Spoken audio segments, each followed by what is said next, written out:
बहुत समय पहले की बात है। एक छोटे से गांव में हरिया नाम का एक गरीब किसान रहता था।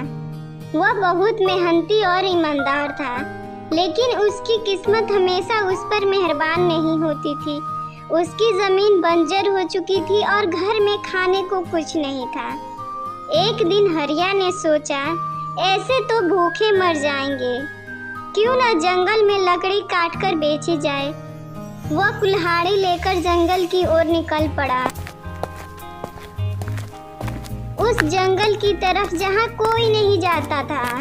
कहा जाता था कि वहाँ एक चुड़ैल रहती है। हरिया पेड़ काट ही रहा था कि अचानक धुंध छाने लगी। तभी एक अजीब आवाज आई, यहाँ कौन है?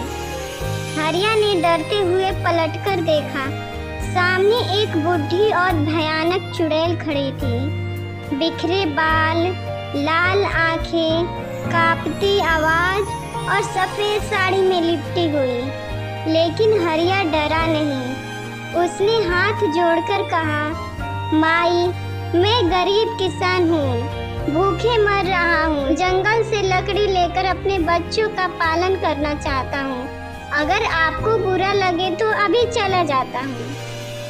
चुड़ैल थोड़ी देर चुप रही और फिर बोली, तुम पहले इंसान हो जो मुझसे डरे नहीं। मैं तुम्हें एक मौका देती हूँ।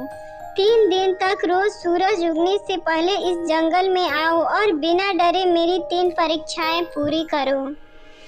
अगर पास हुए तो मैं तुम्हें ऐसा वरदान दूंगी कि तुम्हारी 7 पीढ़ियां सुख से रहेंगी। अगर असफल हुए तो तुम हमेशा के लिए इस जंगल में रह जाओगे। हरिया ने सोचा और फिर हिम्मत से कहा, मैं तैयार हूँ।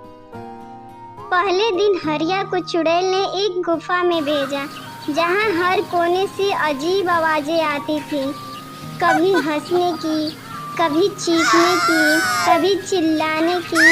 हरिया ने सोचा, यह बस भ्रम है, डरना नहीं है। और वह वापस आ गया और वह इस परीक्षा में जीत गया। दूसरे दिन चुड़ैल ने हरिया को ऐसे कमरे में भेजा जहाँ सोना चांदी से भरा पड़ा था और आवाज आई तभी, सब ले लो, लेकिन अगर कुछ भी छुए तो परीक्षा में फेल। हरिया ने सब कुछ देखा लेकिन कुछ नहीं छुआ। वह इस परीक्षा में भी पास हो गया। तीसरे दिन चुड़ैल ने उसकी पत्नी की आवाज में हरिया को पुकार लगाया, मैं मर रही हूँ, बचाओ हरिया। हरिया दौड़कर गया, लेकिन उसने देखा वहाँ उसकी पत्नी नहीं, खुद चुड़ैल थी।